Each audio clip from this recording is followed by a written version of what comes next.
recognizing. So tonight's talk's called Transcending Limitations. And I want you to know it took me into some really crazy places, because as soon as I hear the word transcending, what sparks for me anymore is the concept that is inherent and embedded within the spiral dynamics philosophy. And that is transcend and include. What they're talking about, and what we'll be talking about this evening, is how we take those experiences that came before this moment and not only transcend into something new, but to include the benefit that came from it. Now, it led me into a lot of different places. So what we're going to kind of talk about is transcending what we perceive to be our limitations, and yet including the fact that those limitations were necessary at some point in our lives.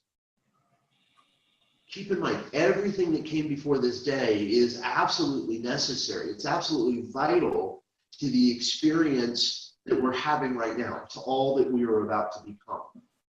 Everything that's coming into our lives, everything prior to this was necessary, vital.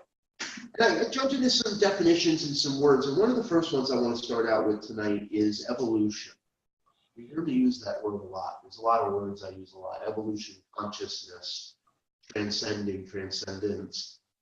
But tonight, evolution came up. And I want to turn to Ernest's definition of evolution.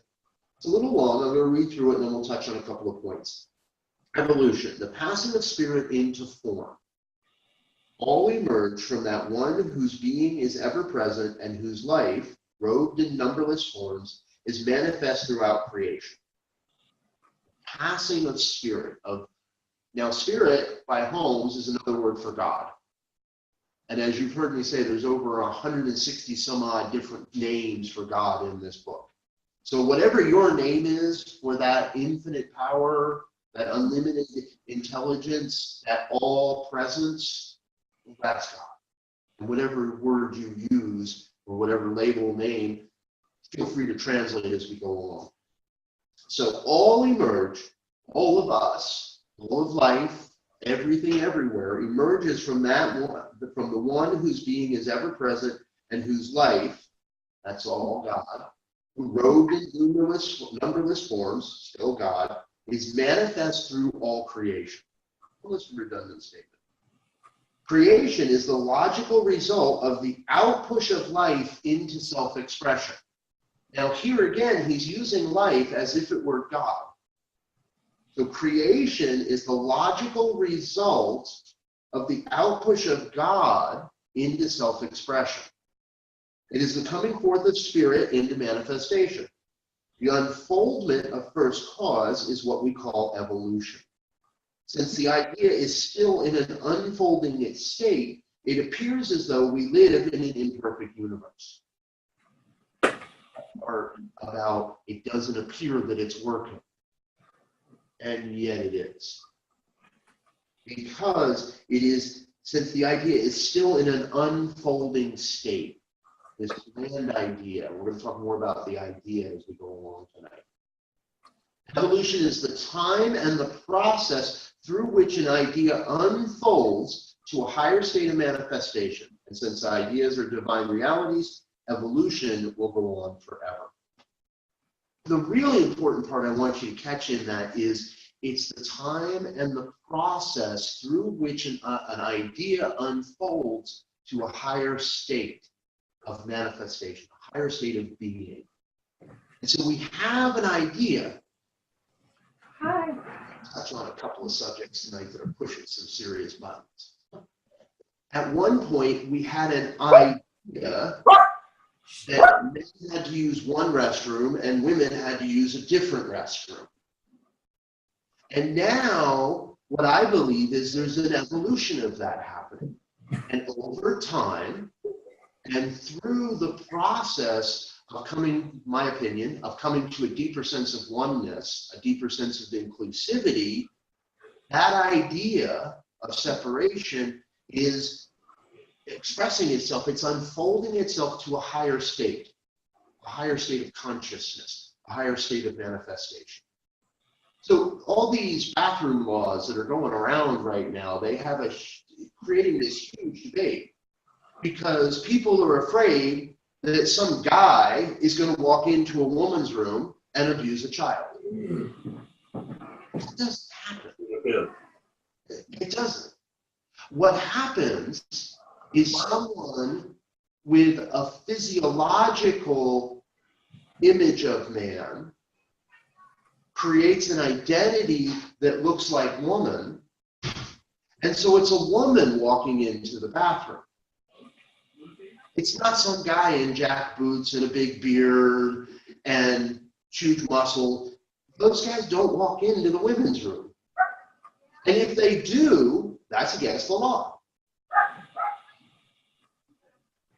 I believe each of our lives is coming to a greater ideal, is moving into an idea of a greater expression of itself in some way or in some form.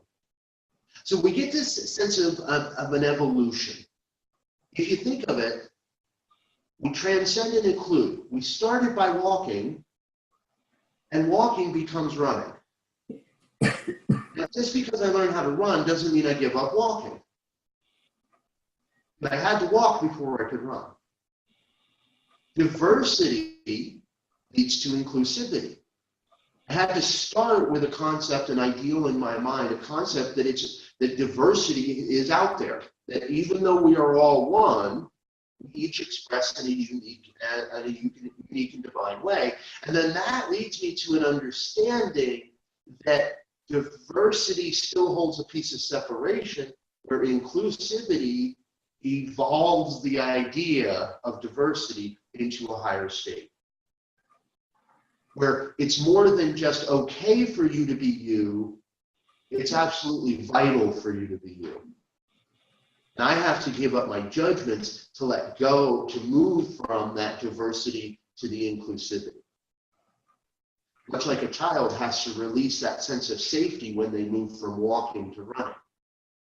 Because at first, walking is safe, and running, don't feel that the first time. We can do this in our own lives. Many of us learn to live from a place of enoughness and just enoughness. I have been guilty of this for quite a long time. I say it all, there's always just enough money in the bank account when there needs to. Pasha, I'm done with that. Let's evolve that idea to a higher state of overflowing abundance. And so now I move into, and I'm working towards, moving into that consciousness that says there is always an overflowing abundance in my bank accounts, not just enough. Everybody following this? Now here's where it gets really weird, because as I started to dig in and started looking at homes, what I came across is a teaching from back in the back of the book where Ernest teaches a metaphysical translation, if you will, of the Bible and much of Jesus's teachings. So if you've been following along in the last month or so, I haven't necessarily been developing a new relationship with Jesus, because that implies there's a guy, a man, a being, a body. What I have been developing is a newer relationship with the Jesus story. And so as I'm flipping through it, I'm finding Ernest, and I find these what we're going to talk about here for a few minutes. It struck me as, oh, okay, yes, absolutely. And what Holmes is teaching from is from Matthew chapter 16, verses 24 through 27, which leads me to my red letter Bible, because it's the only Bible I really trust, because it tells me to the best of human knowledge what that man actually may or may not have said. Everything else is story and is somebody else's interpretation of it. What I'm going to ask you to do tonight is, as you listen to some of these stories, some of what I share, I'm going to ask you to go beyond just translating that into a recognition of, oh yeah, that works in my life too. And enter into this conversation with the intention to transcend what he's what we believed about this. So we can enter into an experience of transforming our own experience of all this. So Matthew 16 starts on 24. It's called the Doctrine of the Cross. If anyone wishes to come after me, let him deny himself and take up his cross and follow me. For he who would save his life will lose it, but he who loses his life for my sake will find it. For his life, for he who would save his life will lose it, but he who loses his life for my sake will find it. For what does it profit a man if he gain the whole world but suffer the loss of his own soul? Or what will a man give in exchange for his soul? For the Son of Man is to come with his angels in the glory of his Father, and then he will render to everyone according to his conduct. That's what we think Jesus said. Let's take a look at what Holmes interprets that as. And it's a bunch more that I'm going to read, but I'm going to break into some sections. Does God demand that we give up everything if we are to enter the kingdom of heaven? That's the question that these passages are answering. No, of course not. To suppose that God wills us to be limited is to contradict the divine nature. So Holmes is telling us the divine nature of life is to be absolutely unlimited, to be able to live beyond limits. God's only will is to be, and all to be, or God can conceive of man only as part of himself.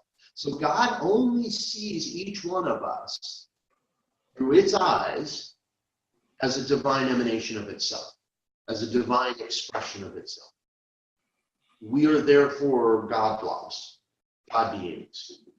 We are that divine emanation of the one. We're powerful. It must be then that what we are to lose is a sense of living apart from life. Now again, this is a capital L life, so that's him using life as a form of God. We're only to lose is the sense of living apart from God, of living in separation. It's the only thing we have to let go of. And the promise is that by letting go of that sense of separation, by letting go of anything that seems like, sounds like, feels like God's out there, and I'm not part of that, and it's not part of me, that's what Jesus is telling us to let go of. We're powerful only as we unite with power, again, God. We're weak when we desert this power. Not because God is jealous, because that's the way it works. Self-effacement, neglect of the body, the belief that we must be unhappy and poor in order to serve the truth, all these are immature ideas which deny the divine birthright of the soul. All of these are immature ideas which deny the divine birthright of the soul, the incarnated spirit of the Most High within us. It's that evolution of the idea. If we have this and we come into life, I believe, we come into life knowing this truth, and real rapidly we're taught that we're separate from God. By our parents, by society, by television, by all of it.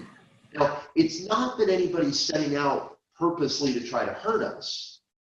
If anything, all of our parents set out to give us the best, I would imagine. Even those that might have not known how to do it and smacked us around or other things. I didn't read it because it was too long, but I saw a great article today on Facebook that there's now a 50-year study that has concluded, and their conclusion is that spanking didn't work, spanking never worked, spanking will never work. That experience of corporal punishment just didn't do it. It created more challenges for more people than problems it ever solved for the parents that used that form of punishment. Self-effacement, the belief that happy, and poor in order to serve the truth. All these are immature ideas. And I believe these are ideas whose time has come to evolve into a higher state of beingness, into a higher expression. When we are willing to lose a personal sense of responsibility, when we let go of the thought of isolation and claim a real unity with God, then we lose the personal and find the universal. That's capital U universal. So again, we're talking about the allness, the immensity of God, of everything. We lose our personal to find the universal. But remember, as the greater always includes the lesser, so the universal always includes the personal, which is the personification of itself. We just made another big, huge circle, and here we are back again at transcend and include. Transcend what came before by moving forward, but include what's come before, for it is vital to the future, to our next experience, our next expression. Man is to lose the small estimate of himself, the isolated person, and is to find the greater reality. Eternal light is God, and this light illumines the pathway of the personal when there are no obstructions. Who leans on the truth, throwing all with an undivided attention on the scales of reality, will find them balanced rightly. Let's read that one again. I'll shift it a little.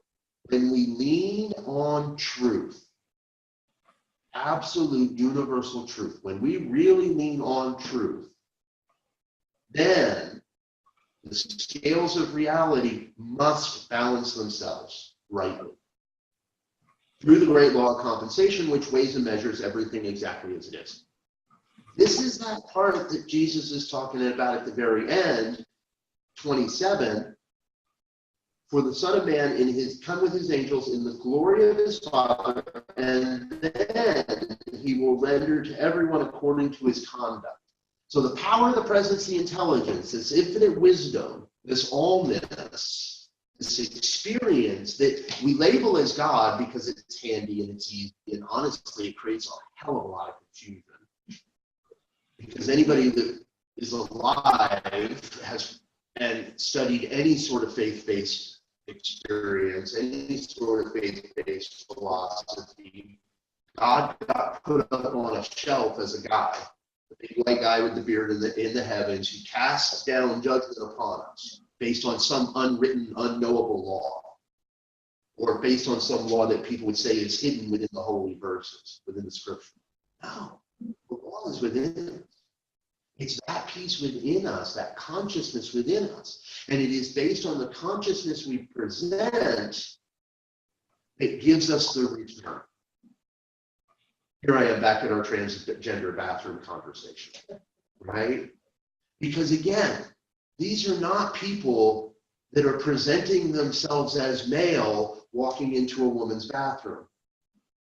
They are a person presenting themselves as a woman, as female, walking into a woman's bathroom.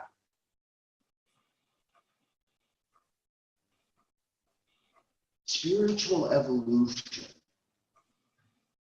is our ability to shift our consciousness and recognize that the manifestation has to be a higher state of the idea from which we started.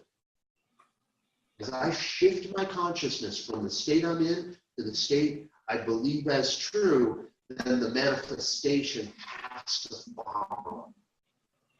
And according to the time and process through which? According to how do I actually do the steps, the processes necessary? Am I in my spiritual practices? Do I sit in meditation every day? Or do I just say I do? Do I pray every day? Or do I just say I do? And if the process is weak, then the time takes longer. If the process is strong, time can zip by in an instant. Everybody following? So this led me to a couple of other things, right? So what is this? And I've been using this term spiritual evolution for quite a while. Spiritual, according to Holmes, the atmosphere of God. Okay, so what's atmosphere? Atmosphere are gases that surround a body that is then held in place by the and those gases are held in place by the gravity of that body. Right? So if spiritual evolution is the atmosphere of God expressing as the time and process through which an idea unfolds to a greater state of being, to a higher state of manifestation, then the more we radiate out into the world a vibration of attraction, whatever that might be, then that vibration becomes the gases. As I radiate out into my world love and abundance and peace and inclusivity, that vibration becomes the gas of my atmosphere.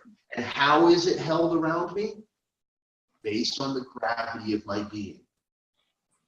So the more we expand our consciousness, the gases around us, then the experience and the demonstrations transcend. And this body begins to attract in a more expanded atmosphere. An expanded atmosphere that says, it's okay for you to pee wherever you feel like it's right for you. According to some social norm, right? That was the other really good one of the week. It was an image of a forest. It said, "Oh look, a transgender bathroom." Right now, you can take that one in either way. That can be an affirmation, or it can be and I've seen others use it as like, "Don't go in my room, just go outside." No. We're all in this thing together. We're all living in this thing called life together. I suggest we learn how to get along together. And that doesn't mean that I walk up to everybody and say, "Hi, want to go pee?" Right? No. And let you be you and trust that you're going to let me be me. So in this world today, we throw around that term namaste a lot. A lot of people do. A lot of people say it. I often wonder how people actually really get it. As far back as we can go, what we're talking about is the divine in me, that God experience within me, recognizes and honors that God experience in you, that God expression within you. So as I radiate love, that vibration becomes the gases of my atmosphere. And as I stand true in that, as I am unwilling to back down from my truth, that becomes the body, the gravity that pulls more of that into my experience. As I was putting the finishing touches on this, I got into this wonderfully great debate on Facebook with some woman that I really don't know. I think I went to high school with her actually, or she went because she's from the same town I went to high school in, who just wasn't willing to open up to a new way of looking at this topic, that specific topic. Wasn't willing to entertain that there could be something other than a bunch of people dressed like guys who are really nothing more than pedophiles using a loophole to get into a woman's bathroom to victimize people. And I even asked her, I said, I sense a lot of fear. Where's that coming from? And she blew up on me. How dare you question my fear? That's my job. That's what I do in life. I call people to their greatness by helping them to take a look at what they're afraid of. Because your fears are not real. Your fears are not true. The truth is, there's nothing and no one against you. The truth is, you are a divine emanation of spirit. You are a one-time event on this planet. You are whole, complete, just as you are. Nothing missing, nothing absent. The truth is, everything necessary for the absolute complete fulfillment of your life comes to you as it is necessary. And when it comes to financial abundance, overflowingly, comes to you as it's necessary. Nothing's against you. Life is happening exactly as it is. So, to wrap this up and to move into our question and our discussion period, here with something that's become time. I talk about living in the question. And I've used the term in numerous talks. The quality of your life is directly proportional to the quality of your questions. So there's something new coming through me, and it's the 6 most powerful questions you can ask to create the life you truly desire. 6 most powerful questions you can ask to create the life you truly desire. We don't have time to go into it all tonight. Sorry, teaser, spoiler, whatever you want to call it. You'll be seeing this soon. This will be available soon. In order to jumpstart that and to play with that, I'm launching a new program, and it's going to be absolutely free. It's on Monday mornings. It's going to happen at 8 a.m. And it's going to happen every Monday morning until I either get tired of it or I die. Because I have a sense that this is going to be a really powerful practice. And you all know what it is. Maybe not all of you, excuse me. There's a couple of faces I'm not totally familiar with. It's vision. And what I'm going to do is, starting this coming Monday morning, every Monday at 8 a.m., I'm going to open a Zoom room, and I'm going to vision. And anybody that's there with me is welcome to join it. And we will, every Monday, we will ask ourselves the 6 most powerful questions you can ask to create the life you truly desire. Monday morning visions. If you want to know more, there's information on the website, spiritevolving.org. Put the page up today. It gives you the link, and really all you need is the link and a notebook and a journal and an open mind.